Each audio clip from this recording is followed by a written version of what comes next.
What up gang, Malaysia, Indonesia, Singapura, Brunei. Assalamualaikum, it's your boy Kimis Coverto and welcome back to my channel yang semestinya hanya akan memborakkan berkenaan dengan One Piece. Alright guys, minta maaf sebab hari ni aku demam, so suara aku ni agak garau sikit, okay? Alright, setelah seminggu kita menunggu kemunculan chapter yang ke-1077 bagi manga One Piece ini, akhirnya hari ni aku akan kongsikan dengan korang semua spoiler yang telah pun dikongsikan oleh Ethan Bobby dan sudah semestinya disahkan oleh Redon terlebih dahulu agar spoiler yang aku kongsikan kepada korang ini adalah spoiler yang sahih. Dalam spoiler pada kali ini kita bakal didedahkan dengan perkara-perkara yang dilihat bakal menjadi satu masalah yang besar bagi Straw Hats dan kesemua satelit Dr. Vegapunk. Namun demikian ada juga sebuah berita baik untuk mereka yang kita bakal dapati daripada spoiler ini. So nak tahu apakah isi kandungan bagi spoiler pada kali ini? Jom, let's proceed with the content. Ayo kita jadikan channel ini setanding dengan channel-channel curi yang ada di seluruh dunia. Say with me guys, Ikuzo Yarodamo. Kisah seorang anak yang duka Mustafa karena ibunya batuk. Menurut spoiler, tajuk bagi chapter yang ke-1077 ini nanti bakal berjudul You Should Have Realized That Sooner.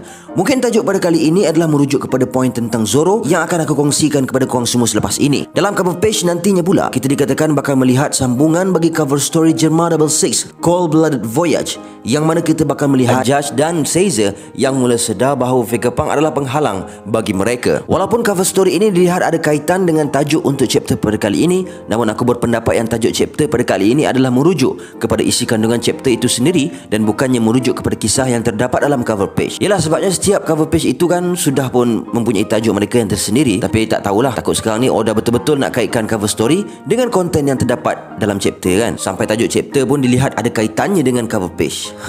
Kalau menurut korang pula macam mana? Poin yang pertama yang dikongsikan kepada kita semua dalam chapter pada kali ini mengatakan bahawa Zoro akan mulai sedar yang Seraphim ini sebenarnya mempunyai kemampuan yang sama dengan kemampuan yang dimiliki oleh lawan utama Zoro semasa di Wano, which is King the Wildfire.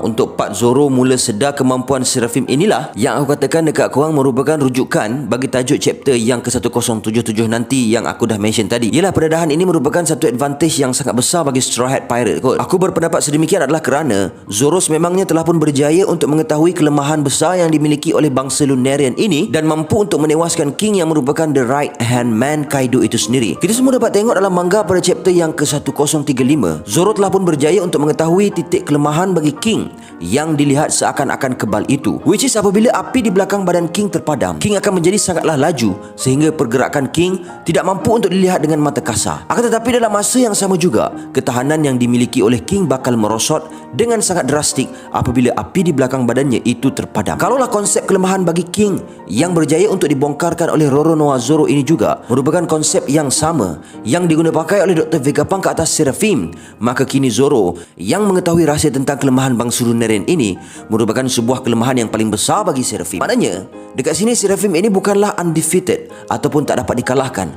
Cumanya Seraphim ini mempunyai kelemahan yang sama seperti King the Wildfire, yakni Seraphim hanya akan terkesan dengan sebarang serangan apabila api di belakang badannya itu terpadam. Masya Allah guys, bila aku baca poin ni kan, semakin terbukti bahawa Oda ni merupakan seorang yang genius. Yelah, maksud aku macam ni, sebelum ni ramai orang tertanya-tanya kenapa Vegapunk memilih Lunarian untuk dijadikan sebagai rujukan bagi penciptaan Seraphim. Rupa-rupanya tujuan kenapa Oda membuat Lunarian sebagai rujukan Seraphim ini adalah untuk mengaitkan dengan kelemahan yang dimiliki oleh bangsa Lunarian itu sendiri. Dan apa yang lebih menariknya adalah the fact that Zoro berlawan dengan Seraphim juga merupakan satu storyline yang sangat rapi disusun oleh Oda untuk mengaitkan dengan maklumat yang dimiliki oleh Zoro tentang kelemahan bangsa Lunarian ini. Yalah, aku yakin dan percaya masa kita tengok Oda setting Zoro untuk berlawan dengan Seraphim S-Hawk, kebanyakan daripada kita hanya fokus kepada kemampuan S-Hawk itu sendiri dan juga apakah Devil Fruit yang dimiliki oleh S-Hawk. Kita lebih memfokuskan kepada duel yang dilihat seolah-olah Zoro berlawan dengan gurunya sendiri, Dracula Mihawk. Aku percaya yang sebahagian besar daripada kita tak fokus pun pada part Zoro yang mengetahui kelemahan bangsa Lunarian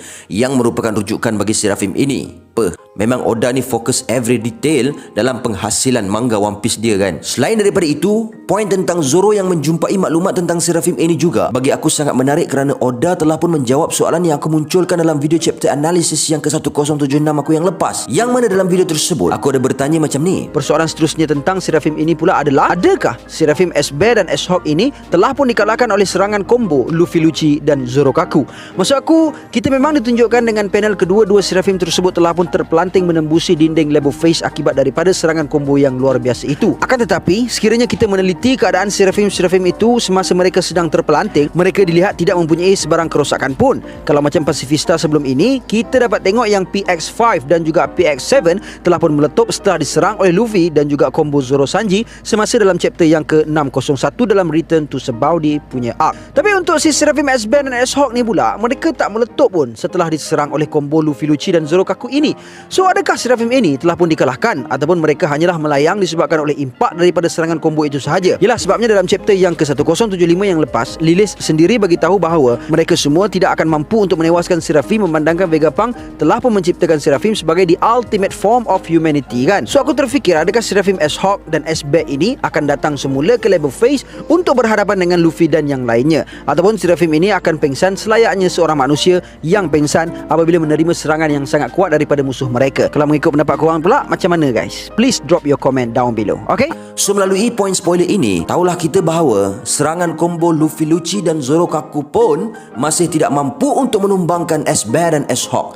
Memandangkan Seraphim ini mempunyai kemampuan yang sama dengan King. Kita semua dapat tengok macam mana daya ketahanan King apabila api di belakangnya menyala. Even serangan daripada Marco, Zoro dan Sanji pun tidak mampu untuk memberikan kesan kepada King apabila King berada dalam mode defense ini. So memandangkan kita semua dapat tengok dengan jelas yang api di belakang S-Hawk dan S-Bear masih lagi menyala semasa mereka menerima serangan combo Luffy Lucci dan Zoro Kaku ini, maka besar kemungkinan Seraphim ini mampu untuk bertahan dan mungkin langsung tidak terkesan dengan serangan combo tersebut. Yes, memang mereka berdua terbang menembusi dinding makmal selepas menerima serangan combo tersebut. Akan tetapi macam mana King yang terbang apabila diserang oleh Marco? King masih lagi dapat bangun dengan steadinya. So mungkin Seraphim juga mampu untuk bangkit semula selepas menerima serangan combo Straw Hat CP0 itu. Poin yang seterusnya pula mengatakan bahawa kita bakal melihat Lilis akan menggunakan bubble guns untuk menyerang S-Snake. Namun demikian, S-Snake akan berjaya untuk meloloskan diri dan menukarkan Usopp menjadi batu dengan kemampuan buah iblis Mero Mero no Mi yang dimiliki oleh S-Snake itu.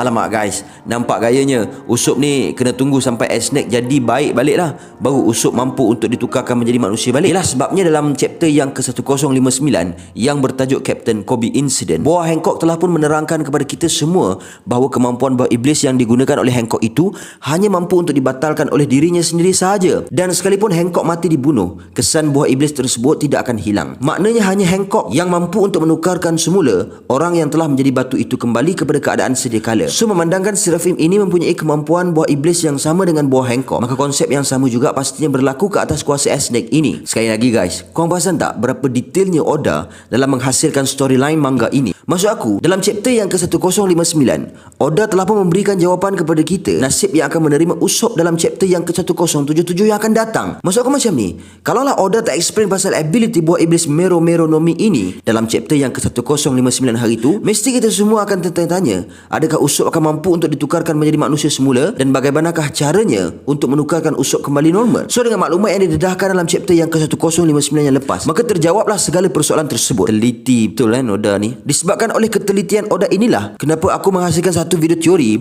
yang mengatakan bahawa Mak Zoro dan Mak Sanji sebenarnya adalah adik-beradik, sekaligus menjadikan Zoro dan Sanji adalah sepupu. Berdasarkan maklumat yang Oda highlightkan dalam SBS volume 105 yang lepas, semasa Oda menjawab soalan tentang asal-usul Roronoa Zoro. So guys, kalau korang tak tengok lagi video tu, please check that video out after this, okay? Poin yang terakhir yang dikongsikan oleh spoiler mengatakan bahawa pada penghujung chapter nanti kita bakal melihat seseorang menembak kepala Shaka dan kepala Shaka akan meletup.